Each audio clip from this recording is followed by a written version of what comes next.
Bueno, vamos con esta segunda parte.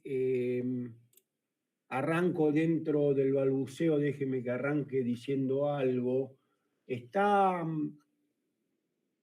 un tema, Lisandro, me viene a la cabeza alguna vez algún comentario tuyo que estaba interesante respecto al rol de la distribución del ingreso en este curso. Bueno, con el paper que estamos discutiendo ahora, tratando de entender, para decirlo con palabras difíciles, la economía política de la inestabilidad macroeconómica que tiene la Argentina y todavía no lo ha resuelto, en esa economía política, los relatos existentes juega un rol central dentro de esos relatos el conflicto distributivo. El de Gerchunov y Rapetti es uno de los ejemplos, pero básicamente algunas otras narrativas también algún rol importante le dan. Entonces, ya les estoy pasando el micrófono, pero lo que estoy tratando de decir es, más allá de las razones por las cuales uno tiene una filosofía política por la cual quiere tener como parte la variable dependiente, como parte del estado ideal, de la situación ideal, óptima de cómo podría vivir una comunidad, una sociedad, tiene una métrica de eficiencia y una métrica de cómo está distribuida, cómo están distribuidos los recursos en la sociedad. Independientemente de eso, hay mucha narrativa en economía que te dice que para lograr altos niveles de eficiencia es conveniente evitar altos niveles de desigualdad, porque esos altos niveles de desigualdad pueden generar un conflicto distributivo que va a explotar por algún lado que te va a reducir los niveles de eficiencia. Bueno, acá en el relato de Gerchunov y de Rapetti, ese conflicto distributivo es el que hace que la Argentina ni siquiera logre tener orden macroeconómico en el corto plazo, y bueno, por supuesto estos stops and goes, esta inestabilidad macroeconómica en el corto plazo, luego nos impide llegar a mayores niveles de productividad en el mediano y largo plazo. Así que eso es lo único que quería agregar, más allá de que por razones normativas uno está preocupado por la desigualdad. En estos papers, desde el punto de vista instrumental, que haya un nivel de conflicto distributivo, con eso no estamos haciendo un juicio de valor, pero que haya conflicto distributivo, puede ser que ese conflicto distributivo sea simplemente por el hecho de que algún líder le metió en la cabeza a un sector popular que tiene que consumir mucho más de lo que le da el cuero. Puede ser eso, o puede ser que no, puede ser que efectivamente había sectores que estaban consumiendo menos de lo que la productividad les daba. Y había ciertas inequidades y desigualdades. Bueno, yo ahí no me voy a meter a cada uno vaya sacando sus conclusiones, pero que la existencia del conflicto distributivo juega, al menos en estas narrativas, un rol importante para no lograr ni siquiera tener en este caso orden macroeconómico. Bueno, balbuceé bastante, 5 minutos. Quiero escuchar opiniones, críticas de ustedes. Está más que permitido balbucear.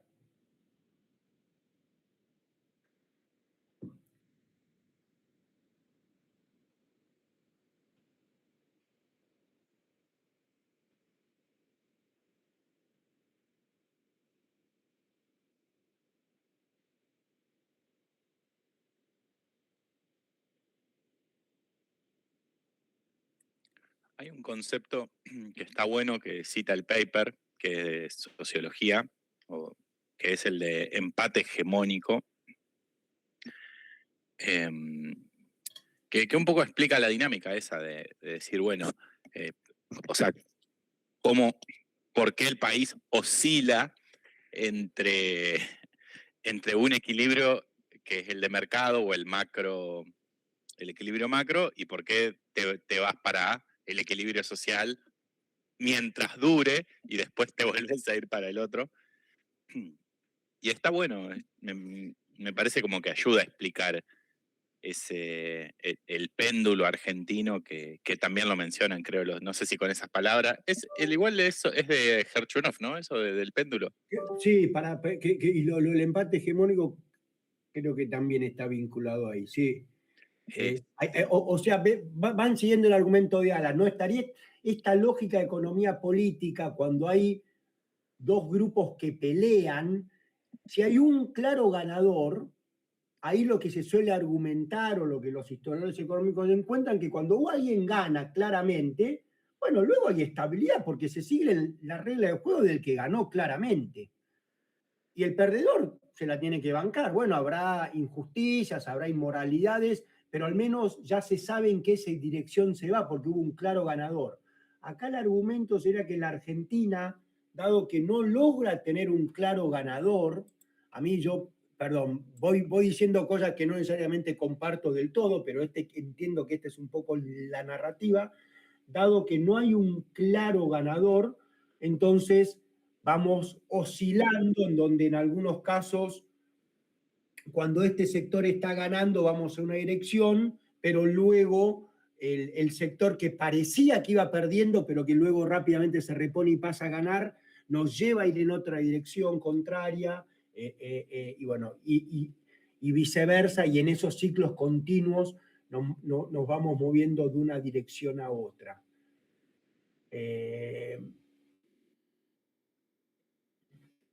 A mí Alan, te cuento por qué es que ese discurso de empate hegemónico, al menos una interpretación para el empate hegemónico es el empate hegemónico muy de ideas poderosas, de ideologías. Entonces, por ejemplo, podría ser la ideología de mercado versus la ideología del Estado, para poner un ejemplo. O, o, o peleas étnicas, en donde golpe una tribu o una religión pelea contra otra religión. Acá en la Argentina, cuando yo miro los antiperonistas, perdón, si miro dentro del peronismo hay un nivel de pragmatismo, hay veces son de mercado, otras veces son antimercado, y dentro del antiperonismo también hay un nivel de pragmatismo, me cuesta un poco verlo así, me cuesta. Soy mucho más de comprar que hay una característica en común de las élites argentinas, en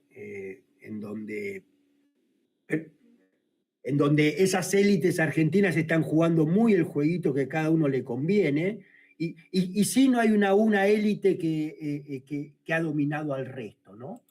Pero bueno, perdón, estoy balbuceando. Alan, agarra el micrófono, seguramente tengas algo mejor que yo para decir, si tenés ganas, agárralo, obviamente.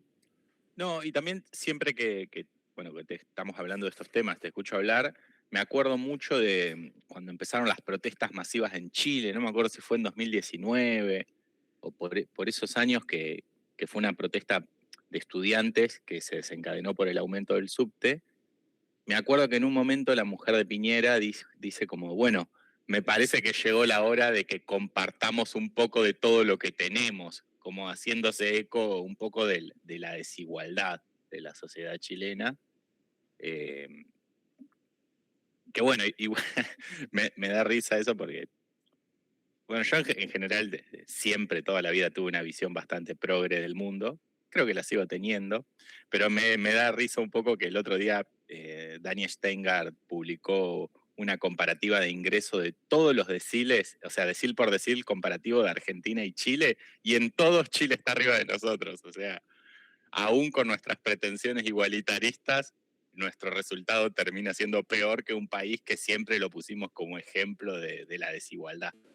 O sea, en niveles absolutos, los niveles Sí. de consumo del decil más bajo de Chile están hoy por hoy encima del decil más bajo de la Argentina. Eso publicó Dani, Ah, después hay que ver si está normalizado por el consumo de bienes públicos y otras claro. cosas, pero sí. Pero eso es lo que da el resultado, mira, no lo había visto. No, está muy bueno. bien válido lo que dice Alan, para jugar a comprender la complejidad de esto.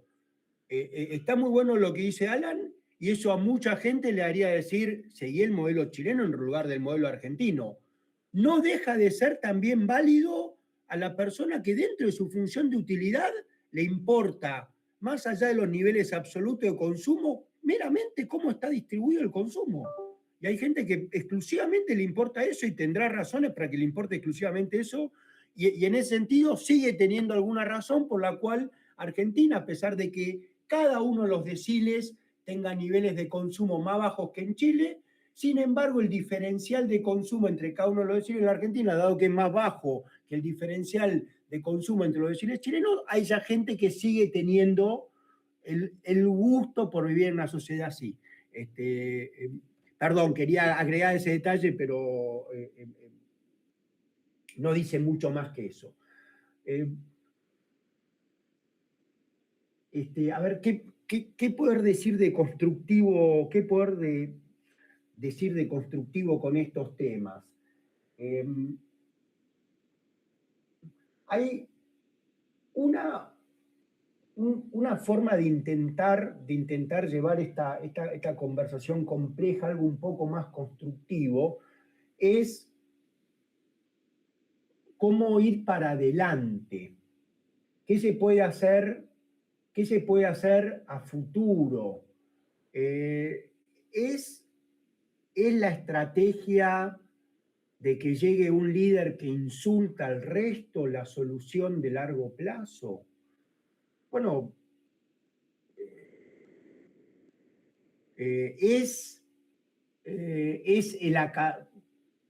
¿cuál es? ¿Cuál es la solución? Déjeme acá que meta que agarre y haga un argumento de solución muy parcial, donde déjeme que tome algo como exógeno y luego lo vamos a tratar de endogenizar. La respuesta de los argumentos del Estado weberiano es una combinación de capacidades estatales con los argumentos institucionalistas, es que los problemas que tiene la Argentina, que tiene un presidencialismo excesivamente elevado, y ese presidencialismo ha invadido fundamentalmente sobre una institución que es la del Banco Central, esa falta del Banco Central independiente, pero incluso un presidencialismo que en los casos en donde había fondos anticíclicos aprobados por ley, aprobados por el Congreso, luego un decreto de necesidad y urgencia se los llevaba por delante. Entonces, ese argumento institucionalista para los problemas de la Argentina son muy claros, no son ni de aspiraciones muy altas en la población, o de parte de la población sí, de parte no. El problema es que en la Argentina tiene, ¿y por qué es un problema este? Porque una vez que vos tenés un sistema muy presidencialista, a ese tipo, a Luquita llegó a presidente, y Luquita, ¿sabes cómo se olvidó de las ideas del Banco Central Independiente? ¿Por qué yo voy a resignar poder? El status quo, noten cómo se va a mantener el status quo ahí. Llegó Luquitas a presidente, pero Luquitas, el que me daba clase, me decía que hay que respetar, es buena la institucionalidad porque brinda previsibilidad, los chequeos y los balances, y ahora como el Congreso le pasó una ley de responsabilidad fiscal que dice que todo lo recaudado no lo puede gastar él, Luquita Ronconi, con decreto de necesidad y urgencia se la lleva por delante. Bueno, pero noten que Luquita Ronconi, lo más racional y lo más inteligente para él, para maximizar su poder y mejorar su función de utilidad, está bien, su función de utilidad de un líder bastante mezquino, me dirán ustedes. Bueno, pero de un líder homo economicus. Es aplicar el decreto de necesidad y urgencia, es manipular y seguir manejando al Banco Central. Entonces, bajo este relato, es bastante, está claro cómo debería salir la Argentina y está claro lo difícil, por qué le cuesta salir a la Argentina. Porque tiene ese sistema muy presidencialista y una vez que ganó uno, ese que ganó hace todo a gusto y piacere. Y acá enseguida ayudan, al menos las teorías ortodoxas ayudan, para los países en donde las instituciones estatales no están tan consolidadas, una institución política que es el partido político era el que podía brindar cierta previsibilidad. Porque en ese caso, Luquita Ronconi, si Luquita Ronconi llega presidente del espacio liberal, y el Partido Liberal tiene una tradición histórica, el Partido Liberal no va a dejar que Luquita Ronconi haga lo que le convenga a Luquitas. Porque Luquitas fue puesto, fue elegido por el partido defiende ideas, no personas, defiende ideas, no personas. Bueno, en la Argentina hace rato que Néstor defiende a Néstor, Javier defiende a Javier, ¿cómo se llama el otro? Mauricio defiende a Mauricio, Cristina defiende a Cristina. Entonces, tampoco, no solamente no están las instituciones estatales que ponen el freno a eso, tampoco tenemos las instituciones políticas, en parte porque cuando se trató de crear alguna, las dictaduras, tuvimos nuestro golpe de Estado, empezando por el de 1930, etcétera. En parte será porque el empresariado tampoco no logró, entre el empresariado, sociedad civil y partidos políticos, no se logró hacer algo, no se logró armar algo institucional con miradas de un poco más de largo plazo. Estoy describiendo complejidades, no teniendo una narrativa sólida. Pero el punto al que quiero ir es que hay una mirada que dice, mirá, no hay una particularidad, no sé si hay una particularidad cultural en la Argentina. El sistema presidencialista que ustedes tienen tiende a favorecer estas situaciones. Ahí, por supuesto, que enseguida empiezan a aparecer estas otras preguntas que podrían ser las siguientes. Bueno, ¿qué le pasa, por ejemplo, por qué los medios de comunicación no se plantea en la agenda de política pública que ese exceso de presidencialismo podría ser el problema? ¿Por qué la agenda, los medios de comunicación en algún caso lo que plantean es, no, el problema es cuando que nos gobiernan los gorilas, no, el problema es que nos gobiernan los populistas? No, capaz que no es, capaz que el problema es que te gobiernan siempre caudillos. Bueno, uno enseguida se mete, bueno, pero la posición de los medios de comunicación es en buena parte endógena, dado que dependen bastante de la pauta oficial, en parte depende de la pauta oficial. Bueno, uno empieza a ir tratando de ir comprendiendo todas estas otras cuestiones complejas, y ahí se va haciendo difícil. Y acá tengo una anécdota para contar, y prometo que acá en el balbuceo sigo pasando, pero una anécdota para contar al menos del recorrido personal. Fue justito previo a la pandemia, esto que todavía puedo hacer como profesor visitante. Me fui 6 meses con la familia, de paso me voy con la familia, me fui al colegio Carlo Alberto, de la Universidad de Turín, en Turín, perdón. Hay una escuela particular que hace bastante bien economía laboral, es el ámbito mío, se llama Colegio Carlo Alberto, es parte de la Universidad de Turín, así que ahí me fui. Y una de las cositas que me fui, yo quería charlar con algunos de estos macroeconomistas. Yo la coyuntura nunca la entendí mucho, pero Italia, hasta hace no mucho tiempo atrás, tenía un problema permanentemente con la lira italiana. Siempre había déficit, siempre había devaluaciones, siempre no lograba tener estabilidad macro, le costaba a Italia. Qué sé yo, y nosotros no dejamos de tener mucho de Tano, de paso además que iba ahí, me fui a visitar cerca del lago di Garda, el pueblito Ronconi. Viste, uno dice acá, capaz que aprendo algo de economía, porque algo de acá sacamos. Bueno, la explicación, para ponerlo así sencillo, porque no fue demasiado sofisticado, pero en esas charlas de café con algunos de estos economistas, parte de la explicación es que ellos lograron estabilidad macro el día que le sacaron a los políticos que están en Roma el manejo de la política fiscal y monetaria.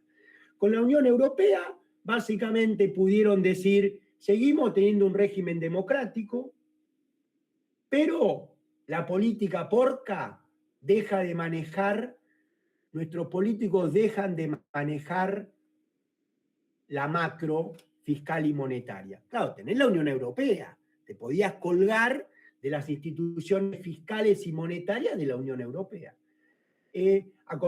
Perdón, ahí en Italia han llegado a ser el sindicalismo, parte de lo que cuando hubo algunos planes de estabilización han llegado a matar a un ministro de Economía, ¿no? Ha sido, era realmente difícil lograr estabilidad macro. La puja y el conflicto distributivo, Gramsci, los sindicatos, era compleja la economía política de la inestabilidad macroeconómica en Italia. No era, hubo muertos de por medio, ¿no? Esa es la explicación que me dieron en una charla así de café. Ahora en este caso reemplacé al café por el mate. Y ahí Italia, un país que tendría en algún aspecto, los argentinos tenemos algunas cuantas cosas en común con ellos, obtendría el ordenamiento macroeconómico, cómo hicieron para no tentarse con hacer ese uso de la política monetaria, cambiaria, fiscal, de estar siempre en el corto plazo en la coyuntura, cómo hicieron para escaparle a eso con las instituciones. Se montaron de las instituciones que tenía esto el resto de Europa, sobre todo en buena medida en Alemania. Termina la anécdota, no deja de ser una anécdota, quería compartirla. Opiniones, reacciones. Con esto no digo que esté toda la verdad encerrada, pero bueno, pero es un ejemplito que uno podría mirar. Y le costó, ¿no?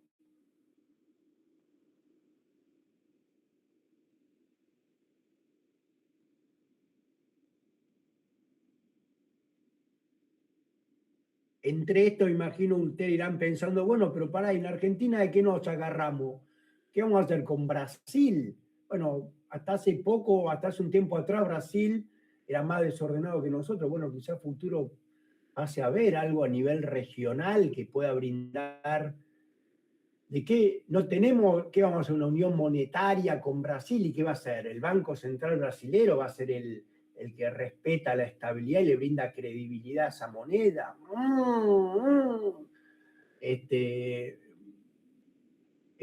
¿Quiénes van a ser? Acuérdense cuando tuvimos un acuerdo comercial con Brasil. Creo que los argentinos fuimos los más chantas de todo. Esos acuerdos comerciales, las reglas se ponen para ser inmediatamente modificadas, excepciones, cambiadas. Tenemos, no solamente en la política macro, también en esta política comercial ha habido poca seriedad, manejo muy cortoplacista, poca estabilidad. Comentarios, reacciones.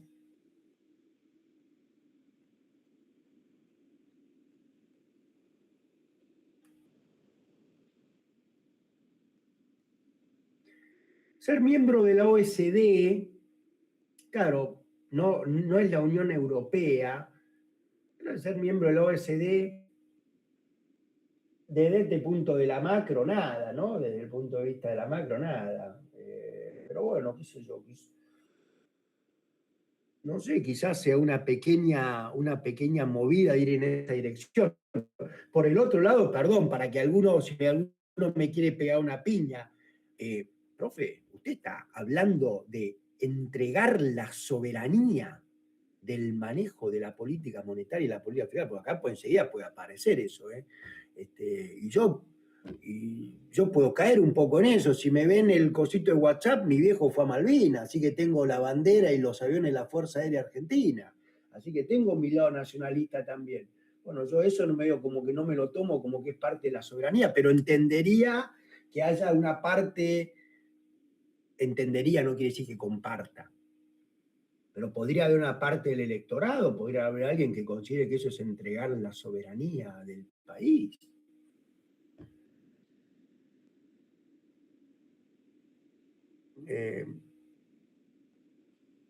Opiniones, comentarios.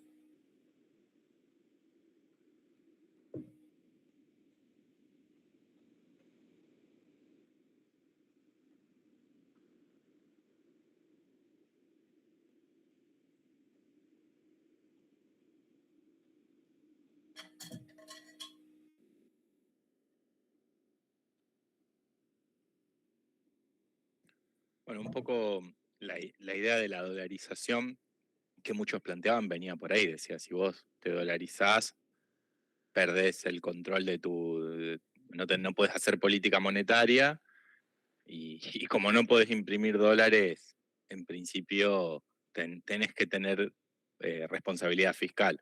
Entonces, bueno, ese era uno de los planteos de la agenda de los que planteaban la dolarización, era ese. Sí, suena. a- Alan, déjame que ahí que vaya balbuceando. Suena que, así como suena que lo que rinde de su soberanía, lo que rinde en el sentido de lo que entrega, en el extremo estaría Puerto Rico, en donde, bueno, está bien, sí, logramos orden macro, logramos algo de consumo, pero dejo de ser un país soberano. La que conté de Italia o la que contamos que el sur de Europa al menos se pudo agarrar de las instituciones más de Europa continental o Europa del norte, fue un poquito más elegante, ¿no? No había que entregar tanta soberanía. La que vos planteás, efectivamente fue una que estuvo dando vuelta, está bien, no es la de Puerto Rico, pero se entra a acercar bastante, ¿no? Suena que se podría hacer algo un poco diferente, donde uno no entregue un instrumento tan importante al respecto, ¿no? Pero sí, pero va en esa línea, Alan. Sí, sí, sí, sí. Definitivamente hay una parte, y eso sí me parece inteligente de discutir. Cuando discutamos política monetaria, política cambiaria y política fiscal, no discutamos los distintos instrumentos en abstracto en el sentido de decir, ¿cuál es el instrumento óptimo suponiendo que el que lo va a utilizar es un tipo benevolente? No, no, no, no, no, no, no. Discutamos los instrumentos tomando en cuenta que el que lo puede utilizar tiene unas altas chances de no ser benevolente. Entonces, ahí es donde, porque si no es como decir, mira, ¿qué duda hay que la convertibilidad era una medida muy rígida? Claro que la convertibilidad tiene enormes problemas. En un mundo ideal, con una élite gobernante benevolente, ¿cómo vas a abrazar la convertibilidad? Es una estupidez, te quita un montón de grados de libertad la convertibilidad. Frente a shocks negativos en los términos del intercambio, tenés un precio importante que es para ajustar en la economía, que es el tipo de cambio, no lo puedes modificar. Lo cual, ni que hablar si estás teniendo una pequeña recesión, la política monetaria simplemente sigue al ciclo, no puede ser política monetaria contracíclica. No, sin lugar a duda. Ahora, por la lógica, la convertibilidad que discutir en la Argentina, para lo que venía pasando en los 70 y los 80, en donde no había ninguna confianza ni creía en la moneda, uso de los gobiernos anteriores, un uso tan expansivo de la emisión y de las devaluaciones permanentes que había que escaparle a eso. Así que la Argentina tiene me voy a meter en un tema, yo no hago coyuntura, pero parecería tener algo como una realidad bimonetaria, en donde parte de la discusión, con eso no quiere decir que uno vaya a abrazar la dolarización, en absoluto, pero me parece, lo que me gusta del comentario que hace Alan, es que la discusión seria entre colegas es una discusión ya en estos términos, ¿no? En donde no voy y te corro, Alan, sé que vos no lo estás diciendo por eso, pero no te corro de cipayo, Alan, cuando traes, no, estás trayendo un problema serio. La Argentina, con sus propias instituciones, tiene problemas serios para tener estabilidad macro. Bueno, vamos a discutir alternativas. Está bien, la de ser Puerto Rico es pasarse quizá a un extremo. Bueno, a ver qué alternativas hay. Esa me parece que es la discusión seria, ¿no? ¿Esto por qué lo vuelvo a repetir? Porque, por ejemplo, para pelear un poco, y acá mezclo cosas, el agarrar el juego ese, el juego chamullero, los jubilados tendrían que gastar mucho más. Y luego tenemos eso, el déficit previsional genera un déficit fiscal que a la larga nos hunde. Ese versito, por ejemplo, que fue un versito que utilizó bastante el populismo en Argentina, ese es problemático. Un economista serio, eso no es de economista serio. Descartemos a esos. creo que no sería de economista serio decir tenemos que ser Puerto Rico, ¿no? Eso eso está vendiendo el país, ¿no? Dejate hinchar. Tampoco sería serio para el otro lado. Pero por eso, intentemos ser profesionales y como profesionales discutir cosas razonables, ¿no? Paso el micrófono.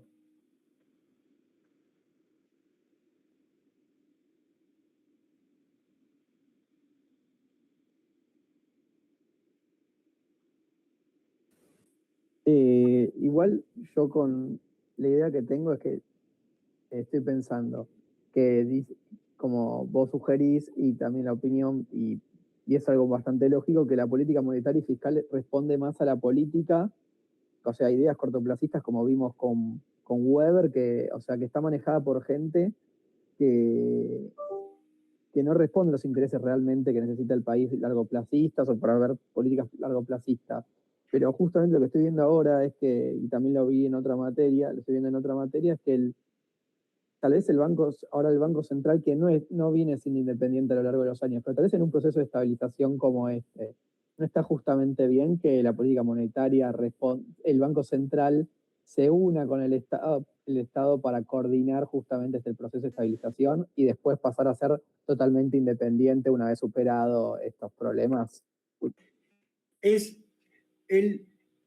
Siempre hay esperá, está muy bien el planteo, Lisandro. Está muy bien el planteo, Lisandro. Déjame que te lo problematice simplemente un poquitito.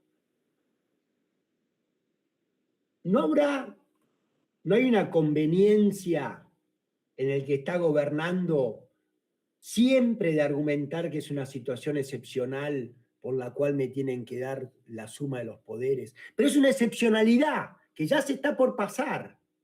Y esa excepcionalidad, después vamos a encontrar la narrativa para volver a ponerla, para volver a ponerla y para volver a ponerla y para volver a ponerla.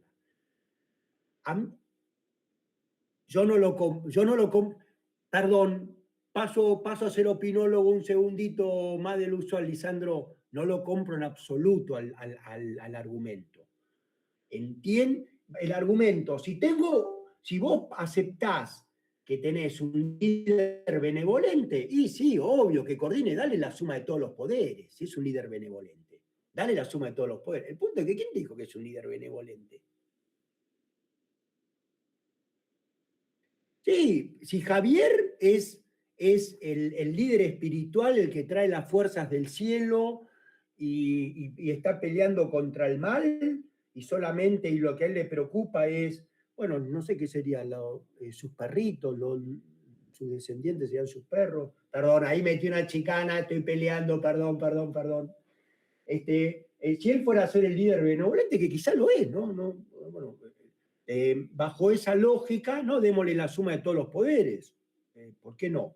¿Por qué va a haber una justicia independiente? ¿Quién duda que hay algún juez corrupto? ¿Quién duda que haya un empresario corrupto?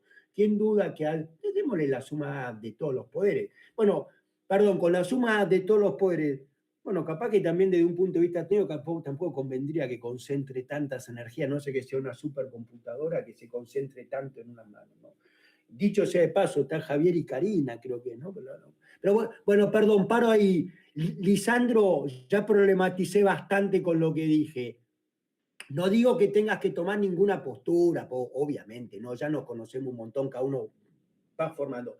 Al menos notás que ese argumento de la excepcionalidad de la situación crítica, además presupone que el que te está gobernando durante la situación crítica es un tipo que quiere buscar hacer el bien. Al menos notás que en ese discurso está implícito ese supuesto, ¿no? Claro, estamos suponiendo que en realidad va a hacer el bien y no va a hacer corrupción, o va a responder o la política monetaria va a responder a la política Claro, en sí misma. claro. O sea, yo lo que pretendo claramente es que el Banco Central sea independiente como en gran parte de los países. ¿Y por qué cuando estemos en tiempos normales, por qué no puede haber un dictador benevolente en tiempos normales? ¿Por qué solamente en los tiempos borrascosos actuales hay un dictador benevolente en donde le doy le doy el manejo del Banco Central. ¿Y qué tendría de malo después en los tiempos normales, una vez que ya estabilizamos? ¿Por qué no darle el manejo? Porque el Banco Central idealmente está muy bien manejado, como dicen los populistas. Se puede utilizar en realidad la política monetaria hasta para reducir la desigualdad en la distribución del ingreso. Claro, como lo dice la Carta Orgánica del Banco Central, Bueno, la carta esa. justamente es muy especial la de nuestro país porque otros ¿Y por, países no dice eso, está bien, pero sí, el pero ¿y tema por es qué, que por qué sí, ahora sí, después no? Déjame, te estoy peleando, Lisandro. ¿Por qué ahora darle, por qué no, démosle, por qué en algún momento tratar de tener un banco central independiente? ¿Por qué? Si todo el que nos gobierna es bueno, dale la suma de ese poder. es ¿Sí? que no sé si es bueno, justamente tenés esa idea de corrupción, de tentación a la corrupción, Bueno, pero entonces entonces, la idea es que si quieres ¿y, sacarle poder al poder, a la política, y dejar a por qué alguien del Banco y el que te Central que lo gobierna haga. ahora, pero, perdón, te estoy interrumpiendo, Adrede, no es por falta de respeto, Lisandro, estoy jugando a esto. ¿Y por qué el que te gobierna ahora, o sea, y por qué es tan distinto este que te gobierna ahora? ¿Que es un enviado de Dios? ¿Hay alguna razón? Él es el bueno, no entiendo por qué ganó la elección, los que van a ganar a futuro van a ganar la elección. ¿Por qué a este darle la suma de todos los poderes y a los que vienen después no? Eh, Encuentro como una eh, incoherencia en ese argumento, o nunca o siempre. Ah, yo, espera, perdón, te puedo entender, che, nos están invadiendo, es el momento de una invasión. Ahí te la puedo aceptar un poquito más, la suma de dar algunos poderes especiales al presidente de turno en un momento donde viene alguien de afuera que te está invadiendo. Acá no nos están invadiendo. Perdón, Lisandro, dale, metele. Nada, yo no digo que sea bueno, porque yo la verdad que no tengo una mirada bastante neutral en términos de política, en sentido de que no me caso con ningún político. Pero sí es verdad que venimos de una situación complicada en términos de inflación, que veníamos a ritmos muy acelerados, Y- y entonces tal vez coordinar con el Banco Central, pero, que antes eh, tenía otro estilo de manejo, ayude a reducir esa inflación. Pero, y Lisandro, si puede ser que hasta hace una década atrás, el objetivo, a ver, vamos a pensar lo siguiente, que dicho sea de paso es lo que los cientistas sociales tienen como parámetro común. El que gobierna maximiza su propio bienestar, que quiere mantener el poder para maximizar su propio bienestar. Ese es el supuesto. ¿Viste cómo los economistas tenemos el supuesto de que el dueño de una empresa trata de maximizar beneficios y luego se acomoda dependiendo de cuáles son los precios relativos, las condiciones de demanda, la competencia, pero el objetivo es siempre maximizar beneficios? Bueno, los modelos que tenemos, lo que hacemos en economía política, son que los que gobiernan siempre tratan de utilizar todo el poder disponible para maximizarlo y para mantenerse en el poder.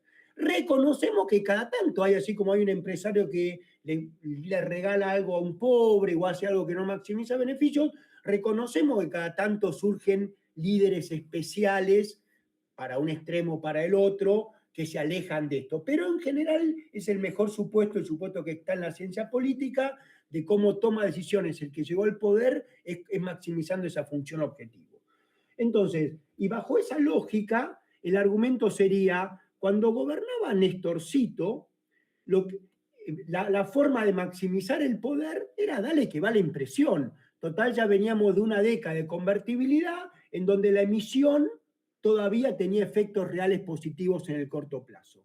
Ahora que está gobernando Javiercito, no es que Javiercito es bueno, ya dejó de ser rentable emitir. Dejó de ser rentable tanto económica como políticamente. Entonces no es que Javiercito es más bueno que Néstorcito, es que la manera de mantenerse en el poder y seguir maximizando tu bienestar individual cambió. Porque cambió en los precios relativos. Antes había convenía para maximizar ganancias, se vendía tomate, ahora para maximizar ganancias se vende espejito de colores. Entonces puede ser que lo que haya cambiado. Entonces, el capaz que ahora la manera de hacer negocio es con la RIGI. Capaz que ahora la manera de hacer negocio es manejando esta otra cuestión acá, etcétera, etcétera. Así que, ojo, ¿no? No nos quedemos con que, mirá, el de ahora te vende el tomate más barato. Bueno, pero capaz que sigue maximizando ganancias. Lo que pasa es que ahora se maximiza ganancias por otro lado. ¿Me logro expresar con lo que estoy diciendo?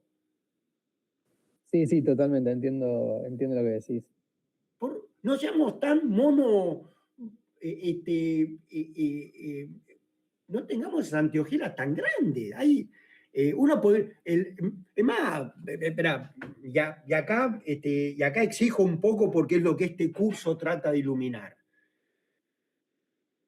En este curso, por ejemplo, hablamos del Estado de Derecho. El Estado de Derecho es muy importante que el Ejecutivo de turno no esté manipulando a un juez porque es pariente de alguien que es un periodista independiente. Está bien, es un periodista un poquito progre, le gusta el socialismo europeo, pero es un periodista de investigación intachable, honesto.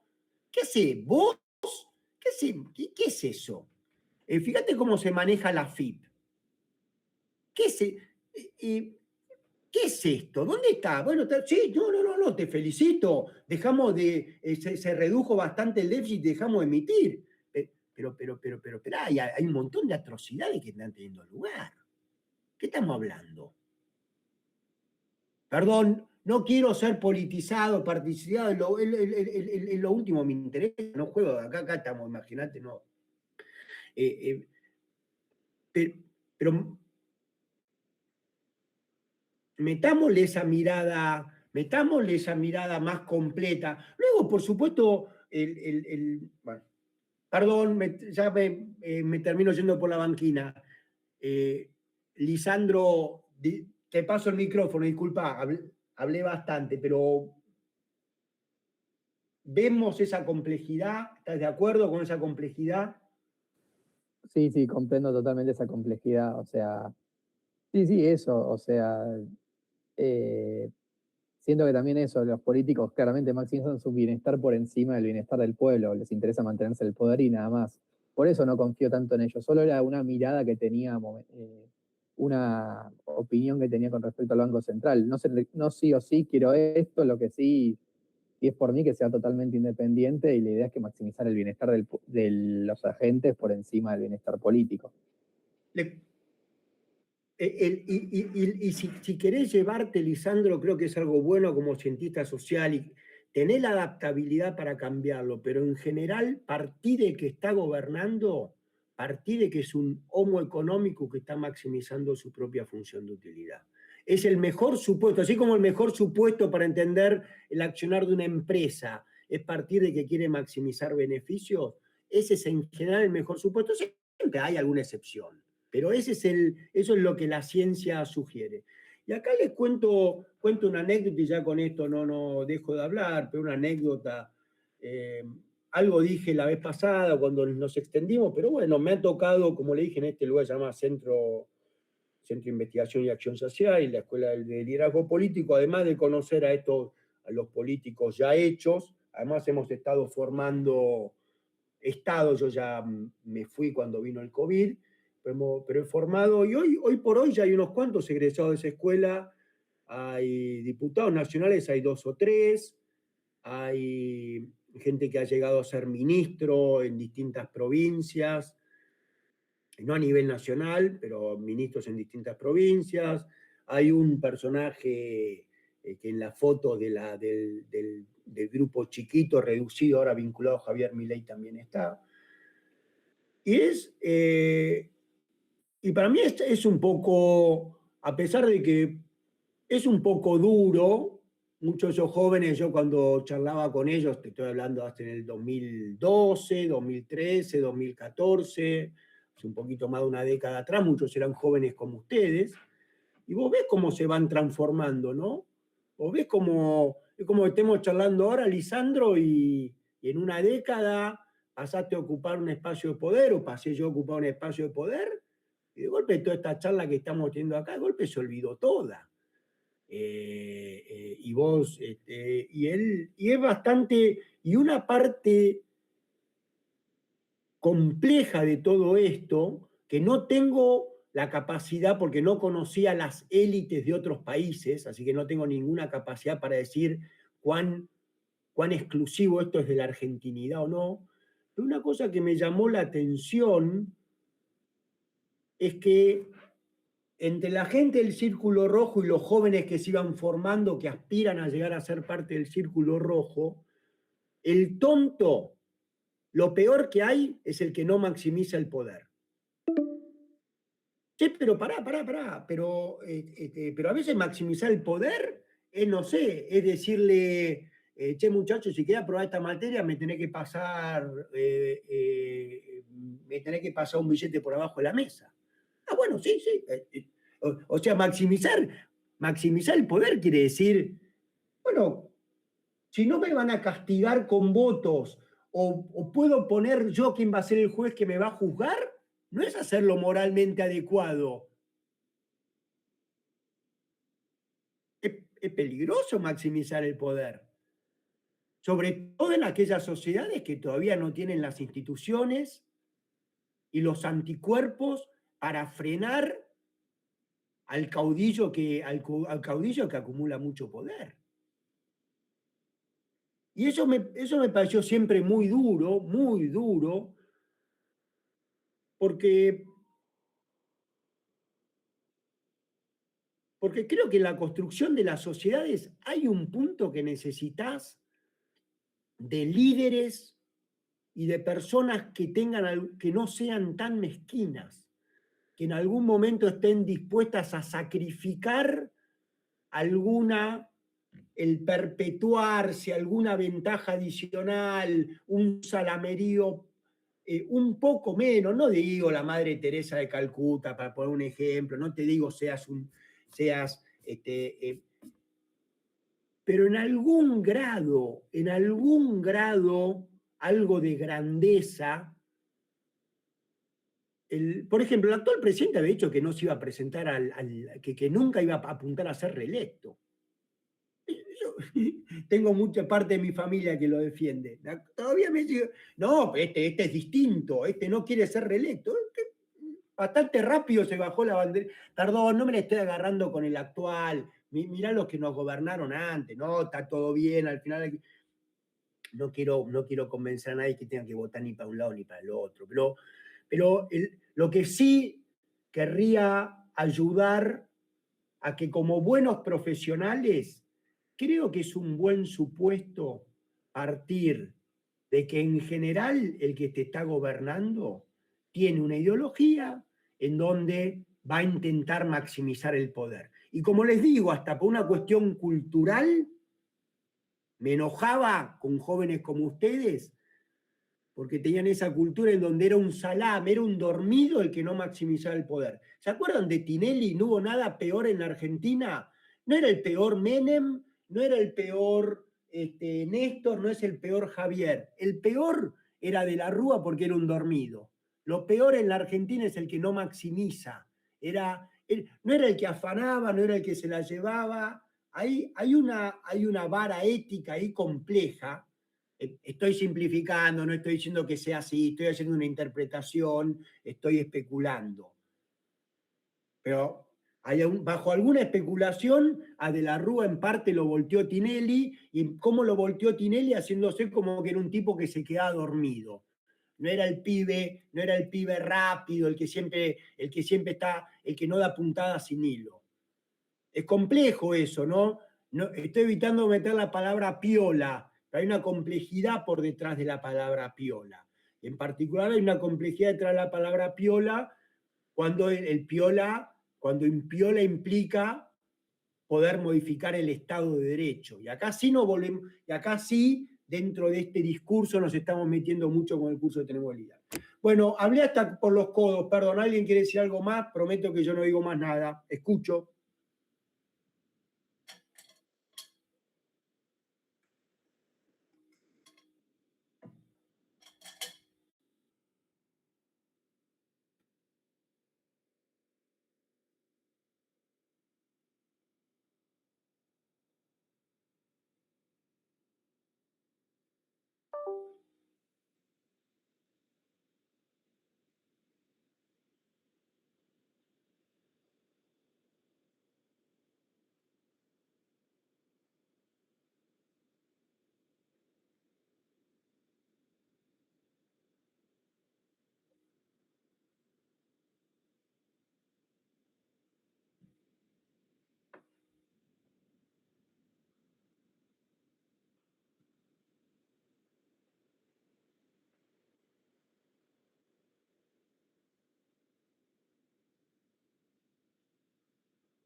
Bueno, creo que fue mucho de balbuceo. Vamos ahora, el jueves ya arrancamos con otro tema un poco más duro, un poquito más duro, perdón, en el sentido que tiene algo más menos de humo, algo más concreto.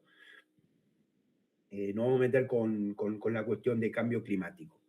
Pero bueno, no deja, es complejo entender estas cuestiones, así que me parece que era necesario entrar en una charla que tiene tanto de especulativo. Muchas gracias, nos vemos el jueves. Hasta el jueves, nos vemos. Gracias, profe, nos vemos. Muchas gracias.